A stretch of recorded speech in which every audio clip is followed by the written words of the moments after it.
Johnson. He's down to the goal line. He's over.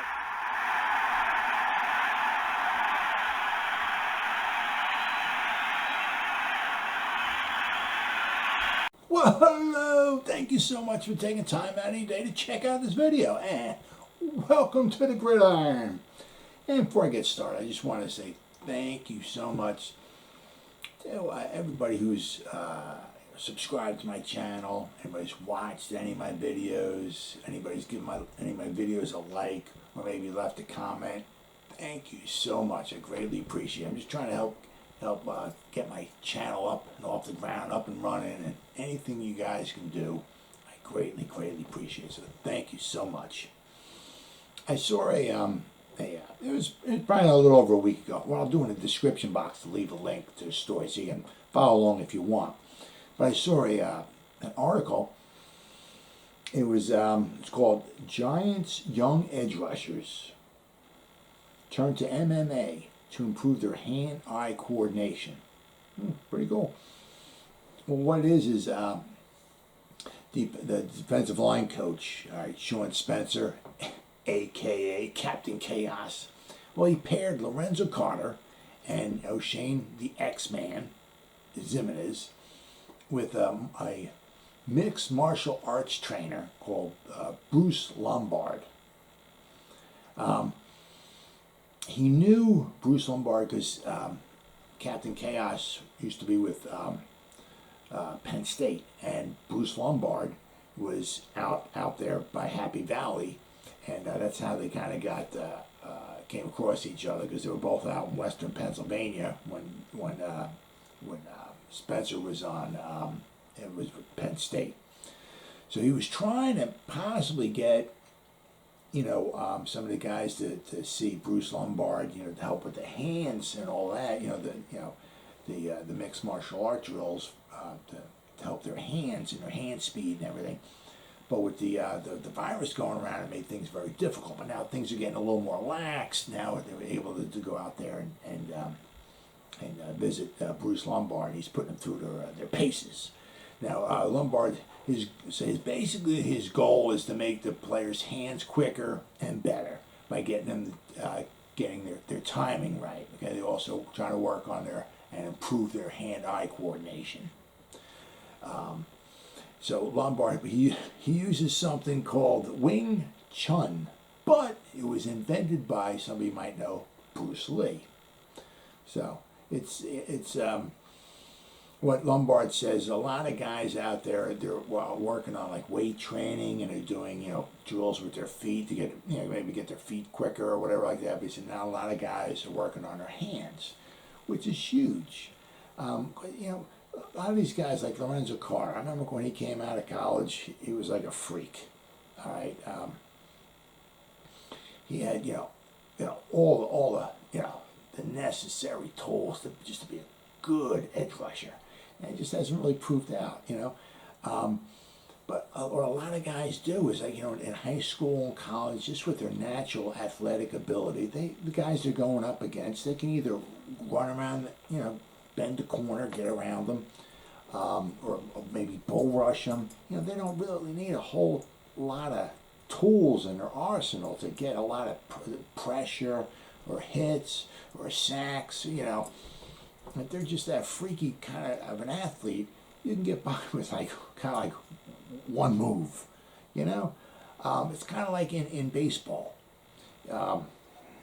When if a pitcher can throw like say 105 miles an hour, all right, well he throws 105 miles an hour, in high school, throws 105 miles an hour maybe in college. Well, you can get away with that one pitch, but guess what's going to happen once you get into the pros? All right, they're all professionals. Right? Sooner or later, guess what's going to happen? All those professionals are going to be able to time that 105 mile an hour fastball, and guess what's going to happen? The faster it comes in, the farther it goes out. You need to have more tools in your toolbox. You need to have more than just one pitch. You just can't, you got to have, the possibility of throwing another pitch in there. Because if the guys just keep looking, fastball, 99% of the time, you're gonna get creamed. And it's the same thing in the pros. If you're like an edge rusher, if you try to bend a corner every time, and the offensive lineman know it's coming, you're not going to be very successful. You need to have more tools in your toolbox, and if you can, the hands is huge because a lot of it is with hand. I mean, because that's the first thing that you pretty much engage with. When you go and when the offensive line hits you or you hit it's the hands and all. And if the offensive lineman is thinking one, and you see his hands do this, and if you could just swipe his arm or something like whatever, knock it down, or you're going to have a huge advantage. And that's what this teaches. Hand-eye coordination, speed. So you're faster and quicker than the offensive lineman. That's huge, especially for both of them, X-Man and Lorenzo Carter, but especially for Lorenzo Carter. This year is a big year for him because he's trying to, it's a contract year. Now, I don't know if the Giants are going to be able to sign him.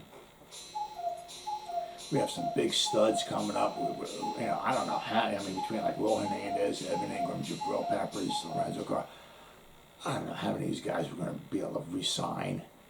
But I mean, it's a huge, because especially for Lorenzo Carter. I mean, if the Giants don't sign him, somebody else will. But I mean, if he can stay healthy, and if he can get like say 8 or 9 sacks or something, that's going to help jack up his next contract. I mean, he's not getting a $15 to $20 million a year contract. No way. But I mean, if he can stay healthy and maybe get half of 8 sacks, maybe 1 sack out of every 2 games or so, that's going to help his contract. I mean, if he gets hurt again, if he only has 4 sacks, 4.5 sacks, I think his rookie year he had 4 sacks, he had 4.5 sacks a sack. I mean, somebody will sign him, sure, but I mean, might be for a few $1 million a year. That's about it, So it's a huge year for him. And same thing with the X-Man. I mean, he's got to be able to stay healthy.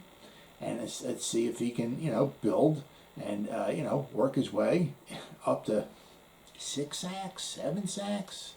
I mean, could you imagine, like maybe Azeez Ojulari getting 6 or 7, Carter getting 6 or 7, the X-Man getting 6 or 7, Kwity Odenigbo grabbing 2 or 3 or 4, Ryan Anderson grabbing a couple, maybe Carter Coughlin grabbing a couple. I mean, Ellerson Smith grabbing a couple. I mean, could you imagine getting 20, 25 sacks out of your edge rushers? Holy cow. Man, that would be just amazing, wouldn't it? Now, with the X-Man, all right, and the Carter, they're both third-round selections. The X-Man was drafted in 2019. Carter was 2018. Carter 6'5", about 250. The X-Man 6'4", about 250. Both perfect sizes for edge rushers. Perfect. Now, they're both Gettleman men. They're not judge men. So, this is, it's huge. I mean, because if we don't do well, maybe Gettleman may not be here, and, Judge has no ties to either one of these guys, so, I kind of wonder if they want to be hanging around if the Giants will try to re-sign either one of them. But, I mean, they're both, perfect size for edge rushers. Now, the X-Man, last year was hurt, all right? But in his first year, 2019, he had 4.5 sacks. Nothing crazily outrageous, but he only played 45% of the snaps, right? So, I mean, if he can get healthy, maybe this, the hand, the drills he's doing with the mixed martial arts coach, I mean, if that helps him, he didn't play half the snaps and he got 4.5 sacks. I mean, could you imagine if he gets a little bit better, maybe get, obviously 6 or 7 sacks out of the question? I don't think so. Lorenzo Carter, 2019. Last year he was healthy. He had 4.5 sacks. But, he played 65% of the snaps, about 2/3. All right, so nothing really, crazily impressive there. But his rookie year, he had 4 sacks. All right, but he only played 40% of the snaps. So, right, I mean, if he played, maybe twice as many snaps, maybe twice as many sacks. Maybe we go from 4 to 8. So huge year. Anything you can do. I mean, it costs each one of these guys a couple $1,000, $2,000-$3,000 for this training, $4,000-$5,000 for this training. So you pay that up front, but in the back end, if it can mean maybe an extra $1 million a year on your salary, oh, it's worth every penny of it. And let's not forget, the X-Man, all right? Yeah, he was at Old Dominion, okay? But his pass rushing grades with PFF, okay? 2018, his last year, all right? His pass rushing grade with PFF was a 91.7. 2017, his PFF pass rushing grade was a 90.7. 2016, his pass rushing grade was an 86.3. I mean, whew. Now, the competition was not absolutely elite, I'll give you that. But the thing you have to do is when the competition is not elite, you have to dominate. And the X-Man dominated.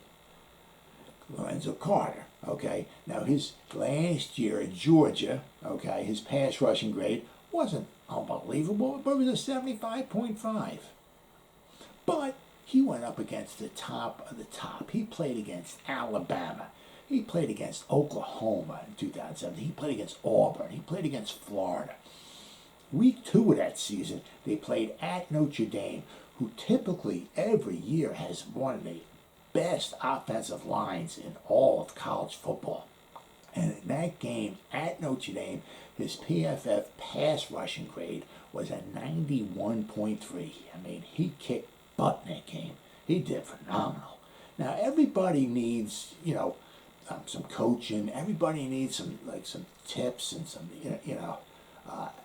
whatever they can do. Everybody needs somewhere along the line, some tips and some tricks and whatever. And these guys are no different. Back in 1990, Al Groh was the linebacker coach of the Giants.